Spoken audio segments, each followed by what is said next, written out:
Kami dari kelompok 1, perkenalkan saya Safanida Ramadiati Abadi Putri. Saya Dede Alma Fitriani. Saya Rini Destiana Listiani. Saya Anissa Bahiro. Saya Cendekia Nurul Fortuna. Saya Amanda Bibisari. Dan saya Muhammad Dusan. Kita di sini akan mengerjakan tugas terakhir dari mata kuliah dinamika kelompok, yaitu mereview materi dari awal sampai akhir selama 1 semester. Stay tune! Pada pertemuan pertama ini, materi yang dibahas itu masih berupa pengalaman yang dasar, dimulai dari memahami tentang manusia sebagai bagian terkecil dari kelompok. Dari materi ini dijelaskan bahwa manusia merupakan makhluk sosial yang dalam kehidupan selalu berinteraksi dan membutuhkan orang lain. Kemudian kita juga mempelajari konsep dasar dinamika kelompok, yaitu bagaimana sebuah kelompok bisa bekerja sama secara efektif untuk mencapai tujuan bersama. Dari pertemuan dan pembahasan ini, saya memahami bahwa dalam kelompok setiap anggota memiliki peran, kelebihan, dan kekurangan yang perlu disadari agar kerjasama bisa berjalan dengan baik. Selain itu, dijelaskan juga mengenai ciri-ciri, fungsi, jenis, dan bentuk kelompok yang membuat kita lebih memahami bahwa setiap kelompok memiliki karakteristik dan tujuan yang berbeda-beda. Kemudian, pada materi perkembangan kelompok, dijelaskan juga bahwa kelompok memiliki tahapan mulai dari tahap awal terbentuk, kemudian berkembang menjadi lebih baik, lebih solid, sampai tahap pembubaran. Nah, dari sini kita bisa memahami bahwa perubahan dalam kelompok itu adalah suatu hal yang wajar dan menjadi bagian dari proses kita. Jadi, secara keseluruhan, pertemuan pertama ini memberikan dasar pemahaman tentang bagaimana kelompok terbentuk dan bagaimana dinamika yang terjadi di dalamnya. Selanjutnya, materi pada pertemuan kedua mata kuliah dinamika kelompok membahas tentang mengenai aspek yang mempengaruhi dinamika kelompok dan komunikasi kelompok. Ada 6 faktor yang mempengaruhi dinamika kelompok. Yang pertama, group goals atau tujuan kelompok yang setiap kelompoknya harus punya tujuan yang jelas dan diketahui semua anggota. Yang kedua, group struktur, yaitu pembagian tugas dan tanggung jawab dalam kelompok. Ketiga, group task function yang berkaitan dengan koordinasi komunikasi dan kekompakan antar anggota. Serta yang group building and maintenance, yaitu bagaimana anggota saling mendukung dan menjaga kerjasama antar kelompok. Kemudian yang kelima, group atmosphere atau suasana kelompok. Kalau suasananya nyaman, anggota jadi lebih semangat bekerja sama. Kemudian yang terakhir, group pressure, yaitu tekanan dalam kelompok untuk menjaga kedisiplinan dan tanggung jawab anggota. Selain itu, komunikasi kelompok juga penting karena komunikasi membantu anggota saling memahami dan mengurangi kesalahpahaman. Komunikasi yang efektif membuat pesan lebih mudah dipahami dan kerjasama menjadi lebih baik. Jadi bisa disimpulkan kalau keberhasilan kelompok dipengaruhi oleh tujuan yang jelas, komunikasi yang baik, dan kerjasama antar anggota. Selanjutnya saya akan mereview materi mengenai unsur-unsur utama dinamika kelompok dan juga aspek fisiologis di dalam dinamika kelompok, di mana unsur-unsur utamanya itu ada mencakup tujuan, struktur, dan juga fungsi tugas kelompok untuk mencapai efektivitas. Selain itu dibahas pula aspek psikologis seperti pengaruh kehadiran dan juga kehadiran orang lain yang dapat menjadi fasilitas atau hambatan sosial, serta fenomena kemalasan sosial. Juga interaksi antar anggota juga melibatkan berbagai peristiwa psikologis penting, mulai dari komunikasi dan umpan balik untuk menghindari salah pengertian, hingga pengelolaan konflik, juga kerjasama dan rasa percaya.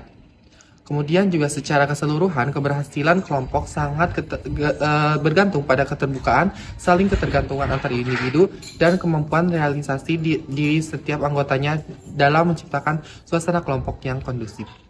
Halo, saya Safanida. Di sini saya akan memaparkan materi yang saya dapat dari pertemuan keempat, yaitu tentang teori pendekatan dan proses yang terjadi dalam suatu kelompok.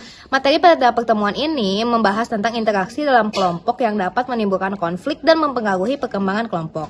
Materi ini dibagi ke dalam beberapa teori, yaitu teori psikodinamika kelompok, teori sintalitas kelompok, teori prestasi kelompok, dan yang terakhir teori efektivitas kelompok. Teori yang pertama yaitu teori psikodinamika kelompok. Dari Bion menjelaskan bahwa kelompok merupakan satu kesatuan yang memiliki emosi, tujuan, aturan, dan dinamika tersendiri dalam menghadapi masalah.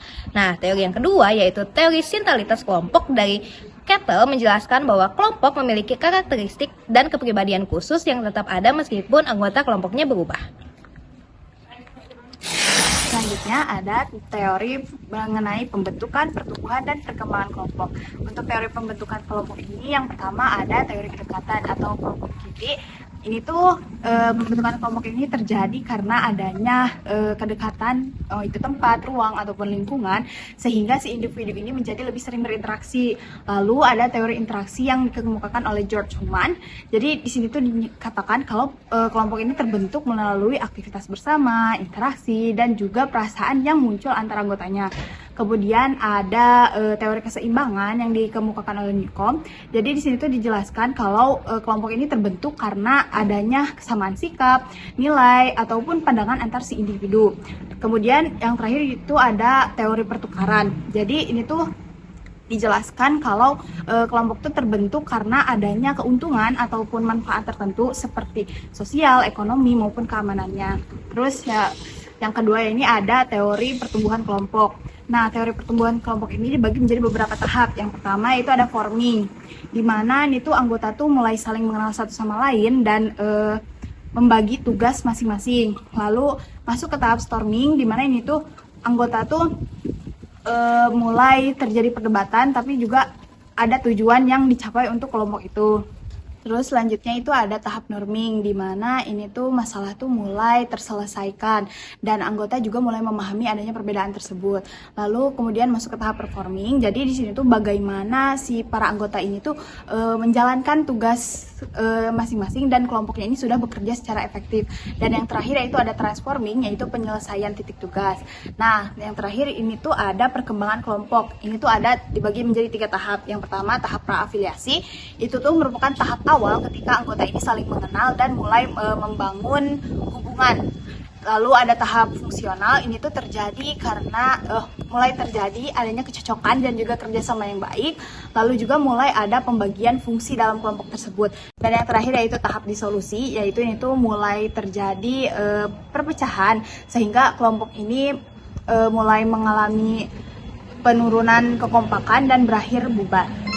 Halo, saya Almanda. Di sini saya akan menjelaskan mengenai jenis-jenis dari gaya kepemimpinan, yaitu yang terbagi menjadi 6. Itu yang pertama adanya gaya kepemimpinan laissez-faire, yaitu gaya yang memimpin memberikan kebebasan kepada para anggotanya untuk bekerja dan juga mengambil beberapa keputusan sendiri. Pemimpin hanya mengawasi dengan sepenuhnya saja. Yang kedua yaitu adanya kepemimpinan transformasional, yaitu gaya ini lebih cenderung menginspirasi dan juga memotivasi para anggotanya untuk berkembang mencapai tujuan. Yang ketiga yaitu adanya gaya transaksional. Nah, pada gaya kepemimpinan ini lebih menekankan pada sistem reward dan juga hukuman terhadap para anggota kerjanya. Selanjutnya yaitu nomor 4 adanya kepemimpinan situasional. Jadi ini tuh lebih cenderung menyesuaikan dari kondisi dan kemampuan para anggotanya. Yang kelima yaitu adanya kepemimpinan birokratis, di mana kepemimpinan ini berpegang kuat pada aturan, prosedur dan juga struktur organisasinya. Sedangkan yang keenam yaitu ada kepemimpinan karismatik, di mana gaya kepemimpinan ini cenderung mengandalkan daya tarik pribadi dari pimpinannya.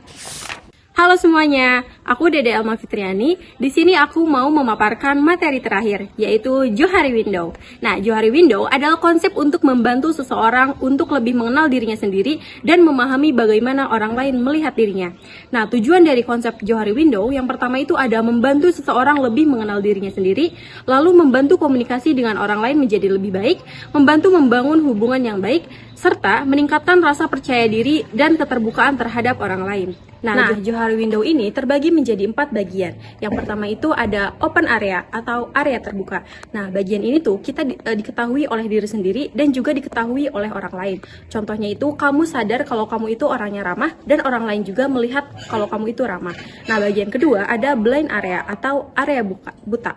Nah, bagian ini tuh kita disadari oleh diri sendiri tapi orang lain tidak mengetahuinya. Contohnya itu, kamu merasa bicara kamu biasa saja, tapi menurut orang lain itu nada bicara kamu itu tinggi. Nah, yang ketiga itu ada hidden area atau area tersembunyi. Nah, bagian ini kita hanya diketahui oleh diri sendiri, tetapi tidak diketahui oleh orang lain. Contohnya itu seperti masalah pribadi, rasa sedih, atau rahasia yang disimpan diri sendiri. Nah, yang terakhir ada unknown area atau area tidak diketahui. Nah, bagian ini belum diketahui oleh diri sendiri maupun orang lain. Contohnya itu bakat atau kemampuan yang belum pernah kamu coba dan belum pernah terlihat.